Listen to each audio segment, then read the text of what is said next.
Algo que tal vez para nosotros lo dejamos pasar desapercibido, pero Dios nos estaba mandando un mensaje a través de 3 hombres que han venido últimamente.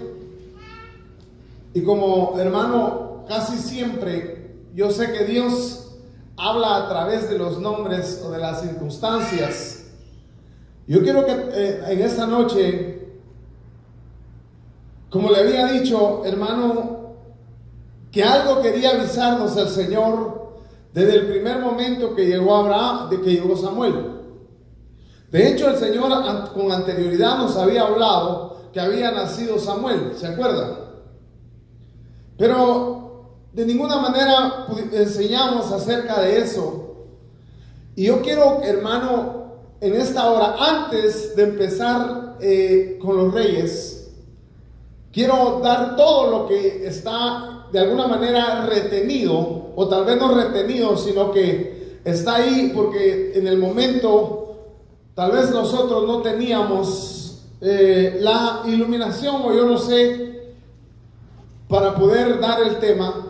Pero en esta hora yo quiero que tomemos en cuenta esto, porque el Señor no atendimos nosotros y el Señor manda a 3 hombres. De primero llegó Samuel, después llega Abraham y después llega Joel. Pero lo tremendo es que ¿por qué Joel tarda más tiempo y se queda? Y en cambio los otros solo llegaron y se fueron. Porque el que más ha tardado es Joel. Pero Dios, hermano, está avisando algo a través de estos hombres y a través de estos nombres. Porque los 3, si usted ve, los 3, hermano, son profetas. Porque, hermano, Samuel era profeta, Abraham era profeta, y también Joel es profeta. Pero fíjense que, hermano, estoy hablando de los nombres, y lo tremendo es que ¿por qué precisamente el que más tarda es Joel? Y yo quiero, hermano, que veamos esto y que lo traslademos en una enseñanza que pueda nutrir nuestra vida espiritual. Porque Joel es uno de los profetas que habla escatología, y realmente nosotros no lo hemos visto de esa manera, o muchos no lo hemos visto de esa manera. Pero, hermano, el profeta estaba o profetizó el día grande de Jehová, y el día de que cuando el avivamiento final vendría a través, hermano, del advenimiento del Espíritu Santo una vez más a la tierra de una forma sobrenatural. Una de las cosas que a mí me preocupa tanto, y venía yo pensando, por ejemplo, ahora meditando, y aquí en el altar también seguía meditando, hermano, porque fíjese que Dios quiere contraer matrimonio con una iglesia. Pero la Biblia dice que la iglesia tiene que dar la medida para que pueda contraer matrimonio con ese príncipe o con ese rey. Hermano, y fíjense que si estábamos viendo por ahí que me estaba diciendo, Rosalba me estaba diciendo que dice que las princesas, dice que para ser princesas, dice que no pueden comer ciertas comidas, ¿verdad? Dice que no pueden comer ajo. No, fíjese, no puede comer ajo, no puede comer, ¿qué más? Cebolla o qué más. La cosa es que tiene hasta la dieta, y ciertos tipos de alimentos no los puede comer porque es princesa.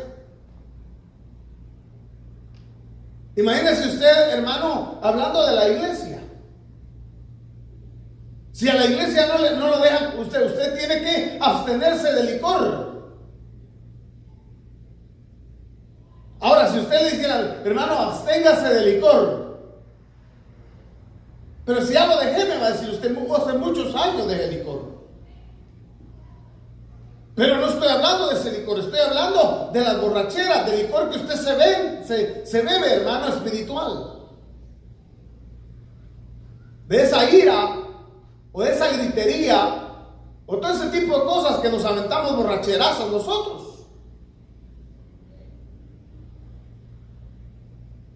Ahora, fíjese, imagínese usted, hermano, que si no encuentran a la princesa, ¿qué irá a pasar? ¿Usted no se ha preguntado si la iglesia no ha dado la medida y ese lugar se tiene que llenar porque dice que hay un asiento para la reina, la que va a ser coronada, la pura, la sin mancha y sin arruga? Y si nadie alcanza a llegar, ¿qué irá a pasar?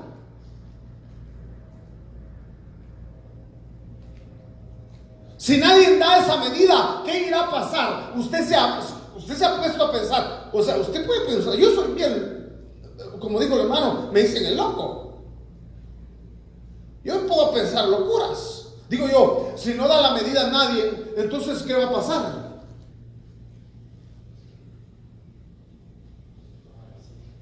O sea que alguien tiene que tomar ese asiento.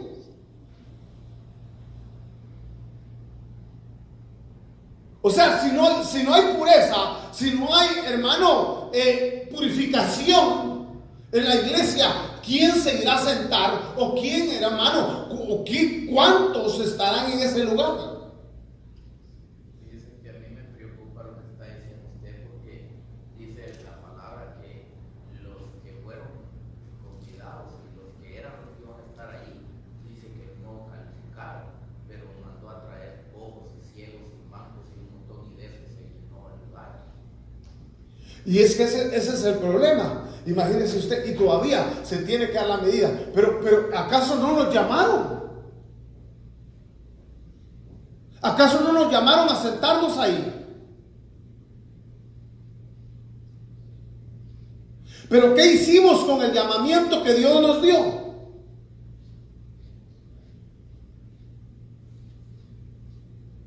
¿Dónde está la iglesia santa, la iglesia pura? Porque la iglesia de hoy en día, hermano, anda buscando bastones para conquistar. ¿No se fijó usted? Fíjese que yo le he enseñado a usted que la iglesia tiene una cultura divina. Por lo cual, hermano, si tiene una cultura divina, nada tiene que ver la cultura humana para poder alcanzar y atraer a aquellos que son predestinados para poder sentarse en ese lugar. ¿Usted cree que que la iglesia o Jesús, nuestro amado Jesús, para conquistar los corazones de los hijos que Él tiene, o de la iglesia novia que Él quiere sentar en ese lugar, acaso necesita los ritmos culturales para poder hacerlo?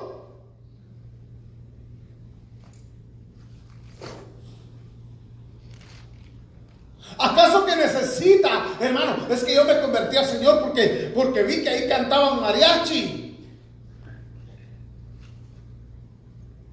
Si esa es una música cultural de un pueblo.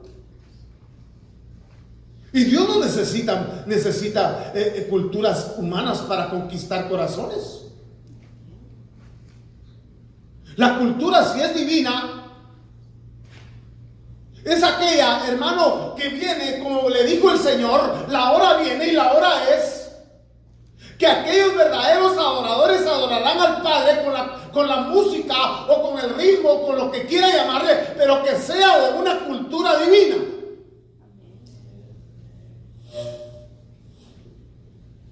Si el Señor dijo que no nos dejaría huérfanos y que el Espíritu Santo nos revelaría todas las cosas, entonces el Espíritu Santo es el que tiene, hermano, la cultura, es el que tiene, hermano, la forma de cómo conquistar, porque la misma Biblia dice que el Espíritu de Dios agregaba a la iglesia los que deberían de ser salvos.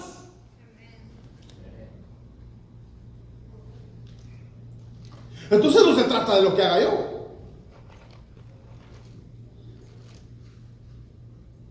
Y es que me acordaba de una palabra que dice aquí, dice, en aquel tiempo, dice, en Sofonías 3:9, devolveré yo a los pueblos pureza de labios, para que todos invoquen el nombre del Señor. O sea, si usted ve la palabra en Sofonías, lo que está diciendo es que para invocar ese nombre santo, tiene que haber pureza en el corazón.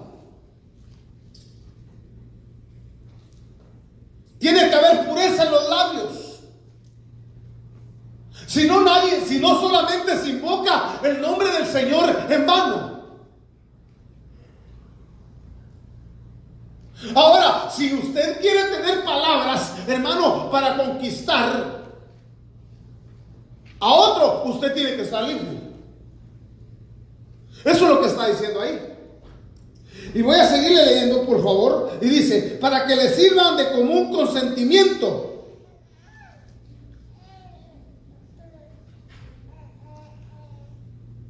Dice, en aquel día no serás avergonzada por ninguno de tus obras con que te rebelaste contra mí, porque entonces quitaré, dice, de en medio de ti a los que se alegraban en tu soberbia, y nunca más te ensoberbecerás en mi santo monte, y dejaré en medio de ti un pueblo humilde y pobre, al cual confiará en el nombre de Jehová. El remanente de Israel no hará injusticia, ni dirá mentira, ni en boca de ellos se hallará lengua engañosa. Porque ellos serán apacentados y dormirán, y no habrá quien los atemorice. Porque en realidad, hermano, lo que anda el Señor buscando es un corazón limpio. Son labios puros. Una mente renovada.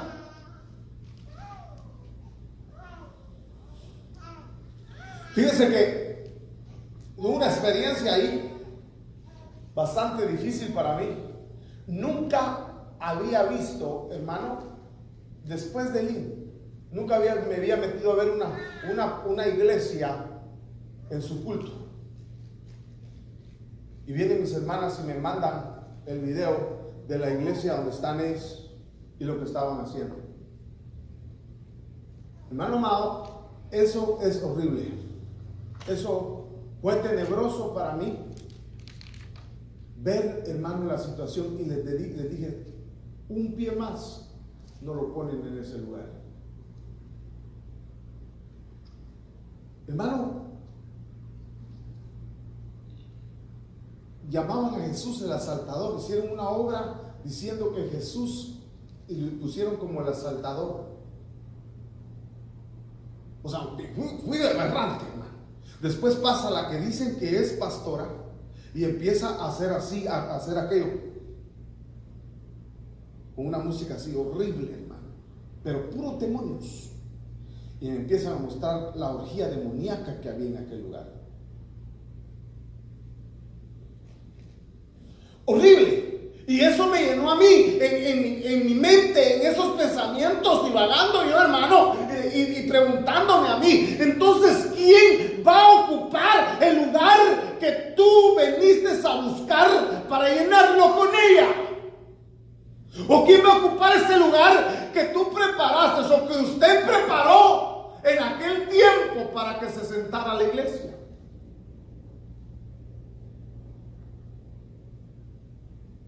Alguien tiene que llegar a ese lugar. Y Peniel, tú tienes que llegar a ese lugar.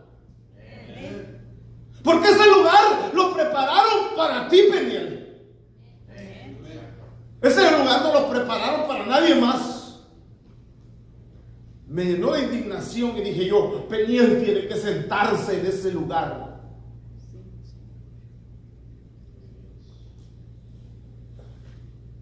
Y me hizo meterme en esto, hermano, y me empezó a recordar precisamente esto. ¿Por qué era? Entonces, ¿qué era lo que el Señor me avisaba en el momento que aparecen estos tres hombres? ¿O que era el que nos avisaba? Primero Samuel 12:23, veamos el primero, porque fíjese, yo le puse de Samuel a Abraham y de Abraham a Joel. Pero a Joel ahí usted lo ve. Abraham no está, se fue. Samuel tampoco. Pero solamente agarremos los nombres para ver qué era lo que el Señor estaba demandando. ¿Por qué no vino una mujer?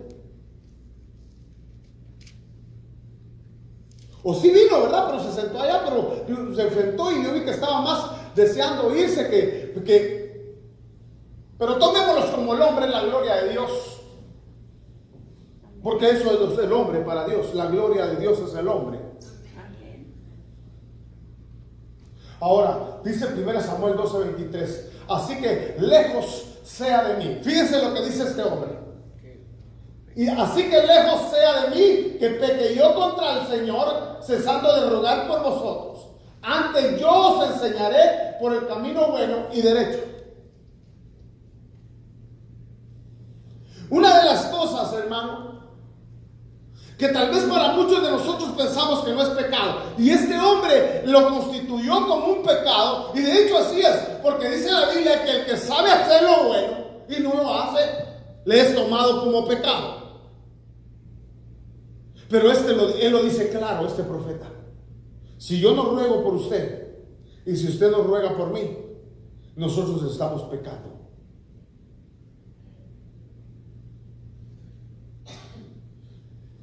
Empiece por favor, porque estamos aprendiendo.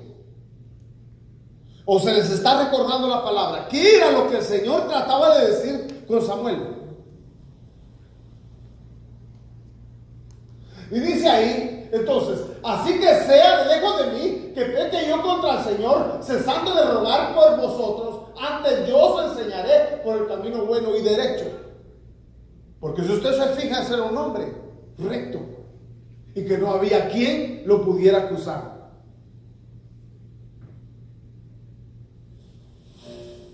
A ver, a nosotros, hermano, hay alguien, a usted, por ejemplo, usted se pone, hay alguien y dice, ¿hay alguien que acusa a este hombre? ¿Será que aparecerían para acusarlo a usted? Un montón, ¿verdad? A mí me pueden acusar de loco para no de que hice algo. Pero hermano, imagínese usted, si nos acusan a nosotros, ojalá nos acusaran que estamos locos porque vamos al agua 7 veces y hicimos un montón de cosas, ¿verdad?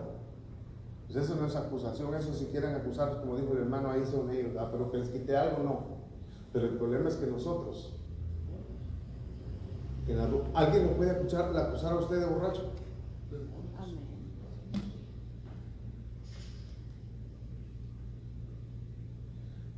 ¿Alguien lo puede acusar a usted de borracho? ¿Alguien a usted lo puede acusar de mentiroso? ¿Alguien a usted lo puede acusar de chismoso? Sí. ¿Alguien a usted lo puede acusar de lascivioso? ¿Alguien a usted lo puede acusar de adúltero y fornicario?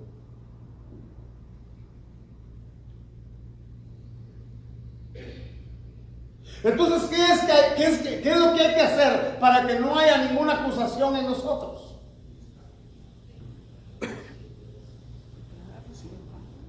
Ahora veamos Samuel. Es que, hermano, mire, Dios no se equivocaba. Según yo iba a poner los 3 de un solo.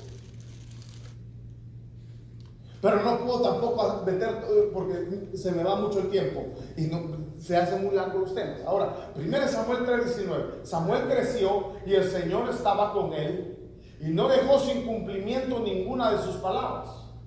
Y aconteció todo Israel desde Dan hasta Berseba, que Samuel era fiel profeta del Señor. Y conoció todo Israel desde Dan hasta Berseba, que Samuel era fiel profeta del Señor, así como nos conocen a nosotros. Y dice ahí en 1 Samuel 3: y el Señor se volvió a aparecer en Silo porque el Señor se revelaba a Samuel en Silo por la palabra del Señor. Ahora, hermano, mire pues, Samuel significa oído, o el que oye, ofrecido a Dios, y era de la tribu de Benjamín.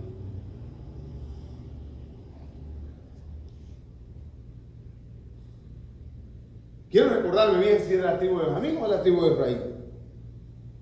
Bueno, ahí vemos, por ejemplo. Pero ¿qué estaba, en primer lugar, qué estaba diciendo el Señor cuando nos decía que había nacido Samuel? ¿Qué nos estaba llamando? Oye Israel,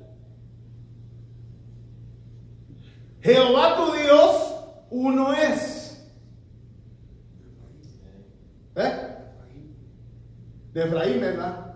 Perdón, sí era Efraín, porque de Efraín. O sea que Efraín significa doble fructífero. Mire este hombre, pues. Ahora fíjese, si significa oído, nosotros hemos estado hablando que nosotros tenemos problemas en el oído.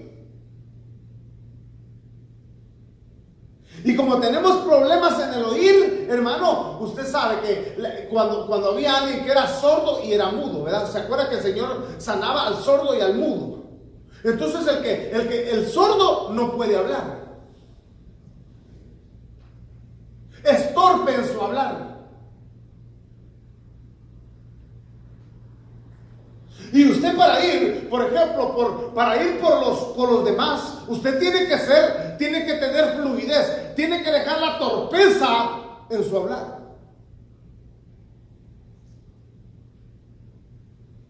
Ahora, si el Señor nos había hablado eso y nosotros no atendimos, nos había avisado de mucho más antes que tuviéramos cuidado con el oír y con la torpeza.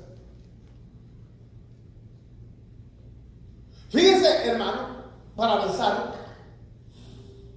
Entonces lo primero, vamos a ver las 5, en esos 2 versículos, vamos a ver las 5 cosas. Y el número 5, yo les dije que era el número de gracia o de responsabilidad humana. Samuel creció y el Señor estaba con él. Solo el primero. Y dice, no apartarnos entonces de su camino. O sea, nos estaba avisando que nosotros teníamos que cuidar el camino donde anduviéramos.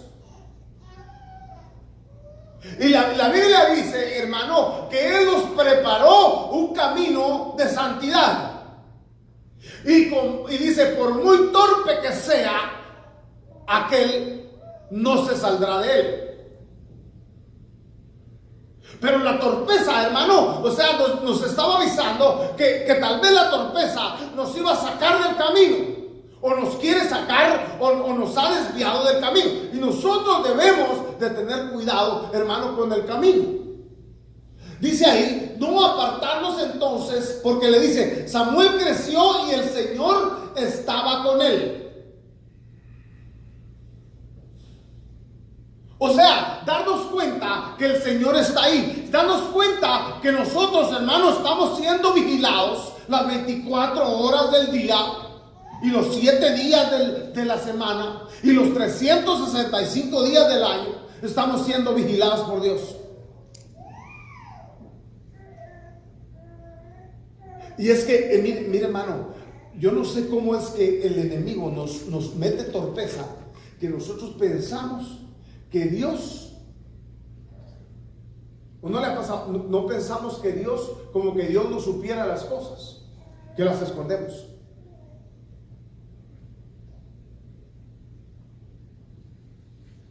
Yo no sé por qué será que nosotros somos así, ¿no? Ahora, lo segundo, mire, lo segundo en esos 2 versículos, no dejó sin cumplimiento ninguna de sus palabras. ¿Por qué cree usted que dieron aquel sueño? Peniel, tú solo obedece la palabra. Nos estaba avisando que nosotros no teníamos que dejar sin cumplimiento la palabra. O sea que aquella palabra que estábamos recibiendo a manos llenas, la teníamos, hermano, que poner por obra. Porque eso es lo que pasaba con el maná. Venía el maná, hermano, y caía el maná y todos salían a recoger el maná. No tenían que trabajar, ¿verdad que no? Todo el mundo estaba acomodado, todo el mundo estaba bajo la nube. En la noche estaba ahí la luz. En el día volvían a despertar, hermano, no necesitaban zapatos porque Dios también les tenía los zapatos.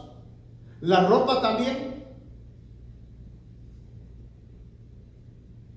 Imagínese usted que nosotros así estábamos. ¿Verdad que nos caía en abundancia y teníamos en abundancia palabra? Pero el asunto es que en el momento de cruzar el Jordán, hermanos, se dan cuenta que el maná había cesado.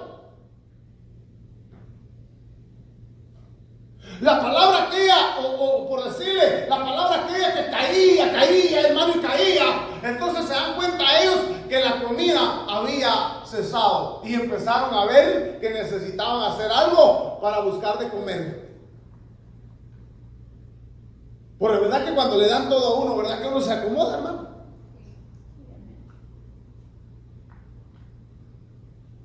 Cuando le dan todo a uno, uno se acomoda, uno dice, qué fácil. No, hermano, mira qué difícil es de ahora en adelante, porque este es un rema para nosotros. Esto es vida para nosotros. Ahora no es fácil ir a buscar un templo. ¿Verdad que ya no es fácil?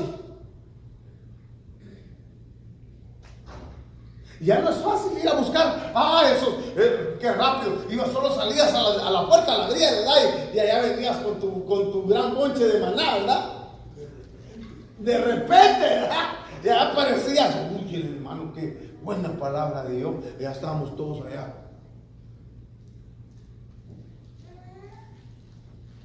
Pero ahora pregúnteme,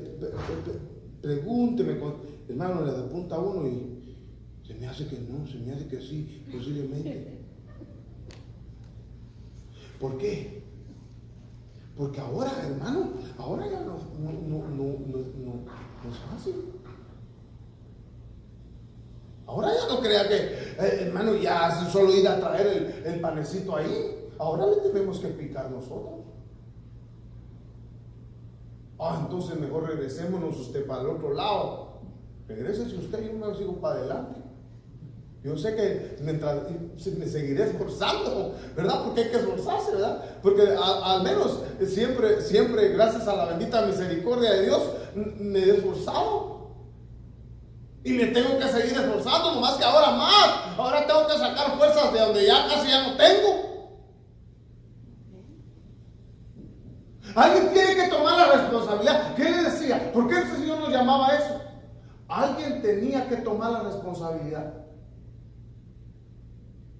Usted tiene que tomar la responsabilidad. No, pastor, ore por mí. Todo el tiempo, mire, me agarró un diablo y me metió en la quebradora. Y aquí me tiene que, mire, que no me le puedo zafar. No, usted tiene que menearse para tomar la responsabilidad de que no le vuelvan a meter la quebradora.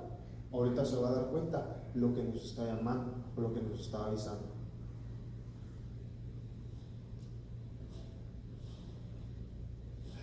Entonces no dejó sin cumplimiento ninguna de todas sus palabras. O sea, el Señor nos hablaba, tengan cuidado con la palabra que están recibiendo, no la dejen de cumplir.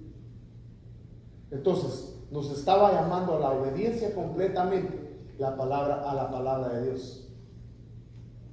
O sea, nos estaba diciendo, construyan su casa y síganla construyendo, pero síganla construyendo sobre la roca. Sean prudentes.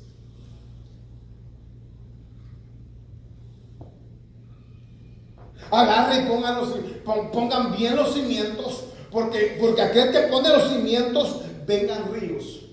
vengan tempestades y vientos, ese no se mueve. Ese no se va. Entonces, hermano, yo no quiero leer todo eso porque si no me voy a alargar las cosas. Lo podemos ver en el hombre prudente que hablaba el Señor, que dice en Mateo 7, 24, 27. Ahí está, es semejante. El que oye y pone por obra la palabra, dice, es semejante a un hombre que construyó su casa sobre la roca, que es Cristo. El que oye y pone por obra la palabra. El Señor nos estaba avisando. Ahora, vamos a seguir, hermano, porque como le dije que eran 5, el 3 dice, y conoció todo Israel desde Dan hasta Berseba que Samuel era fiel profeta del Señor. Entonces, ser fieles a nuestra asignación.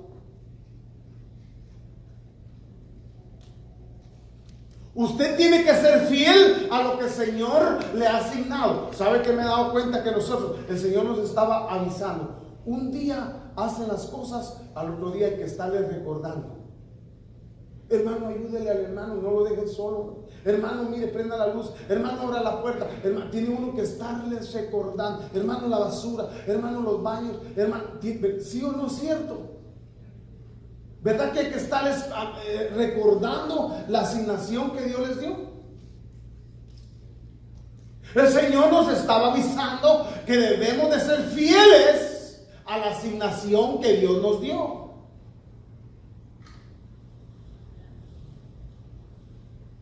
Primera de Corintios 15 de 58. Pero ahí puede apuntar y lo puede leer usted. O si quiere alguien lo puede leer ahí rapidito. En 1 Samuel 3:21 dice, y el Señor se volvió a aparecer en Silo. Entonces el 4, fíjense lo que dice, o sea, procurar su constante comunión. O sea, dice que él se aparecía a Samuel en Silo. Había una constante comunión, un constante diálogo, hermano, de Samuel con Dios. Nos está llamando, nos estaba avisando, hermano, que teníamos que estar en oración. Teníamos que estar en comunión a través de la oración.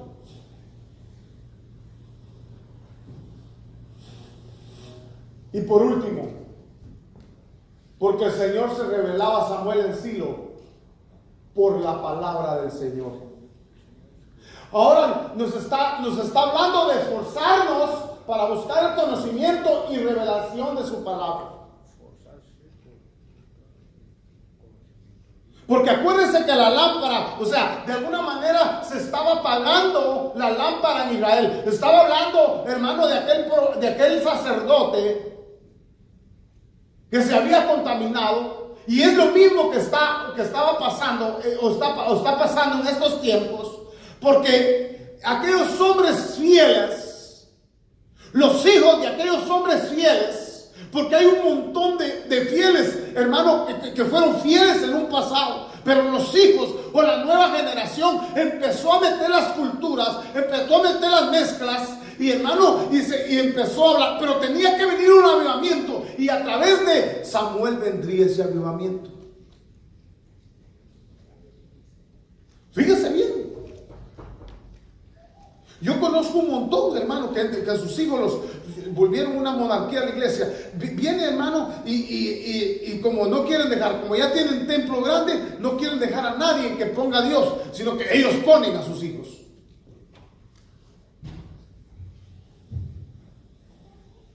Ellos ponen a sus hijos. Y eso quería hacer Elí.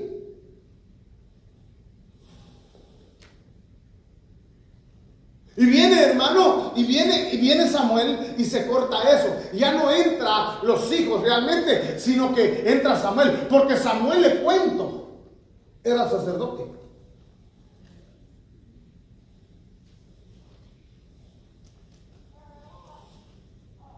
Pero ¿quién eran los que tenían que suceder a su padre supuestamente en ese tiempo?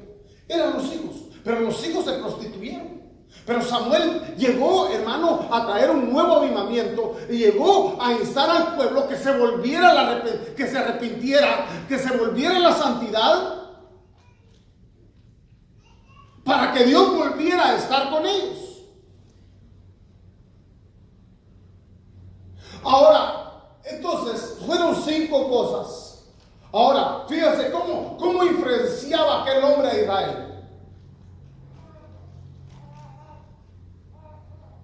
Para que usted se dé cuenta, hermano, qué es lo que debemos de hacer. Mire pues, dice que él era juez. Y en ese tiempo un juez era lo mismo que hacía un rey. O sea, la palabra juez también es similar a lo que hacía un rey en ese tiempo. Defendía al pueblo, peleaba por el pueblo, unía al pueblo para la guerra. Bueno, era un guerrero, hermano. Entonces, él era el juez. Y este hombre, hermano, se sacudió el yugo filisteo. Y una de las cosas que hizo también es que mató, hermano, aquel rey amalecita. ¿Se acuerda usted que no lo mató Saúl? Y él lo mató. Él lo digo yo. Él era un juez. Ahora, si Dios lo está mandando a usted, nos lo estaba avisando, que usted tiene que ser un rey. Y como rey, hermano, usted tiene no solamente que derribar a esos que a usted lo están atacando, sino que usted le tiene que cortar la cabeza. Porque si no, usted va a caer rendido a ese otro rey.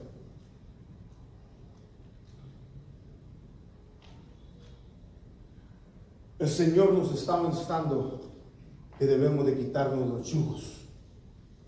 ¿Sabe uno de los yugos que más ha hecho? O uno de los sistemas que más daño ha hecho a la iglesia. El sistema filisteo. Porque la iglesia va de allá para acá, de aquí para allá. Y a aquel no le gusta, allá, así andan en todos lados. Y andan un montón de hombres que Dios les ha puesto disciplina y mujeres que Dios les ha puesto disciplina, hermano, y piensan que yéndose a otro lugar ya se les quitó la disciplina. Y allá están, se la llevan ayunando, se la llevan y sin arreglarse. ¿Quién les dijo a ustedes que ese era el evangelio?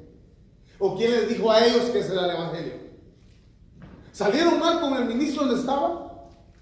No fueron a arreglarse, sino que se fueron a meter a otra congregación y allá se la llevan de ayunando. ¿De qué les sirve? ¿Están aguantando? ¿Pero sí o no?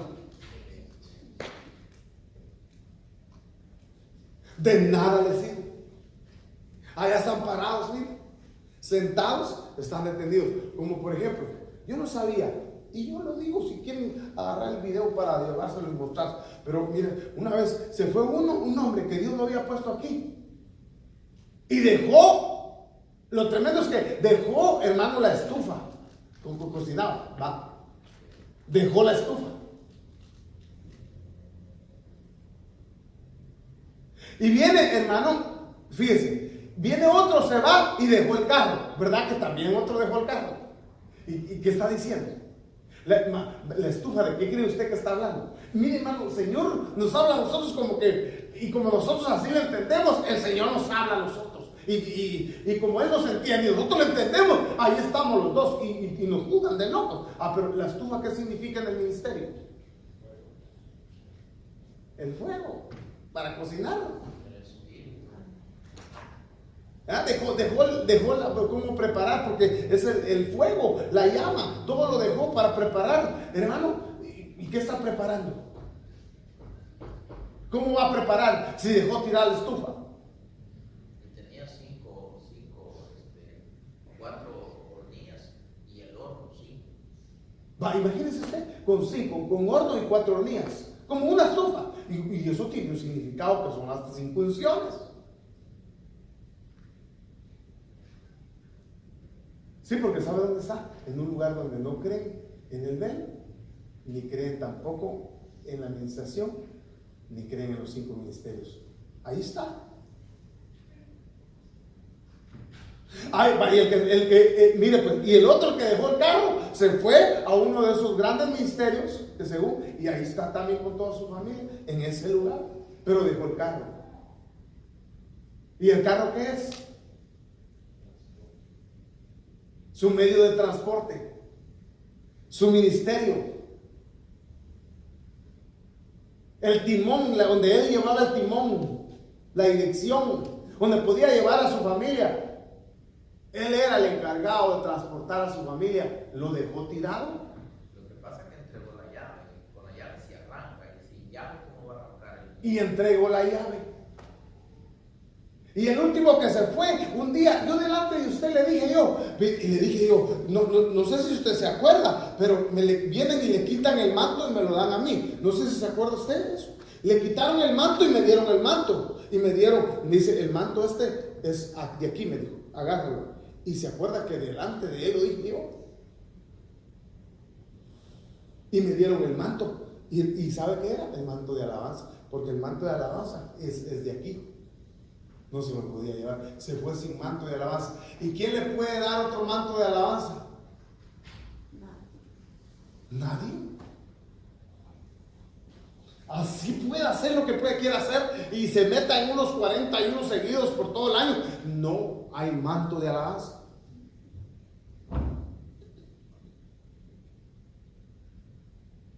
Y mire, y usted nos ve a nosotros, hermano. Pero eso es que si Dios, no, mire, con uno que alcance a quedar limpio, ese uno van a sentar en esa silla, le cuento. Y ese uno va a descalificar. ¿Y dónde está la novia? Solo uno va a venir con él.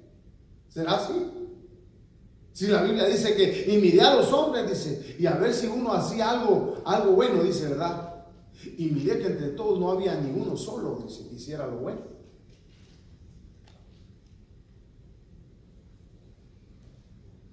Eso lo dice la Biblia. Pero con uno, y imagínense, con una iglesia, con unos poquitos, llega a santificarse y llega a alcanzar la libertad y a limpiarse y a purificarse. Con él, a esa la van a aceptar. Por eso les digo, Peniel, vamos a ir por ese galardón. Amén. Ahora, fíjese pues, dice, se quitó como juez o como rey. Usted tiene que quitarse en los sistemas que hay en su vida. Usted tiene que ser un guerrero. Ahora, como intercesor, hermano, lo consideraba un pecado no orar por otros. Ningún otro profeta, hermano, habló de eso, más que solo él. Y se lo leía al principio. Ahora, como sacerdote, intercedía, ofrecía sacrificios, declaraba bendiciones y ungía reyes. Y como profeta, declaraba juicios divinos sobre las cuestiones morales y espirituales de Israel. O sea que era un hombre que tenía 4 funciones en el pueblo de Israel. Y usted, Peniel, usted, Peniel, es una sacerdotisa o sacerdote con 4 funciones. El Señor nos estaba avisando que no nos olvidáramos y que tuviéramos esas 4 funciones.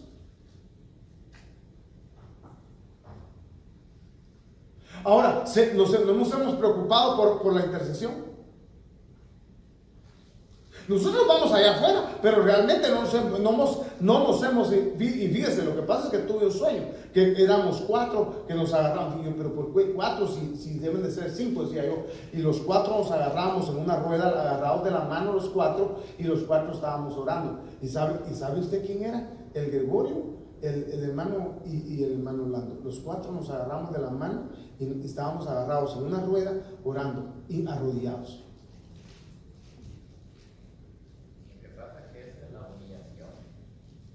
Entonces estaba el juez, el intercesor, el sacerdote y el profeta. O sea, el Señor nos estaba hablando de esas 4 funciones en nosotros.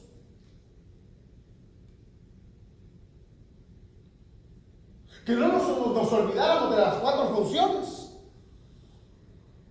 Y de que la unión hace la fuerza. La unión hace la fuerza. Ajá. Hizo un llamado entonces al arrepentimiento, a la consagración a través de la confesión de pecados y al ayuno. Empezó, hermano, y fíjese, ahorita vamos a ver cómo es que se movía ese hombre. Porque fíjese que, hermano, llamó al arrepentimiento, llamó a la consagración, pero todo se dio a través de la confesión y después el ayuno.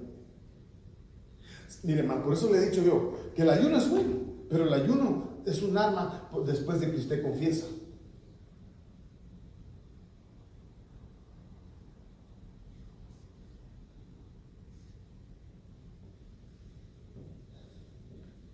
Y en ese video que hicieron ayer, hermano, precisamente mi hermana, una de mis hermanas, lo que pasa es decir, el que no confiesa sus pecados no prosperará, pero el que los confiesa y se aparta alcanzará misericordia. Pasó a decir, hermano, y se volvió una revolución ahí.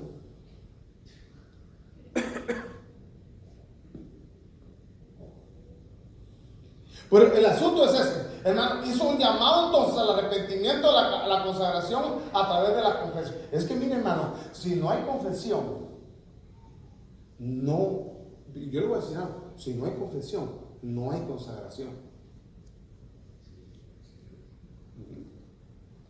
Y después de la confesión, ¿sabe qué haga? Usted ya dio, entonces ofrezca ayunos al Señor. Pero nada nos sirve ir a los ayunos, y tenemos todo escondido. Y yo no puedo, si yo tengo labios inmundos, ¿acaso no dice su palabra, como le leí, que dice que con labios puros hay que pronunciar el nombre del Señor?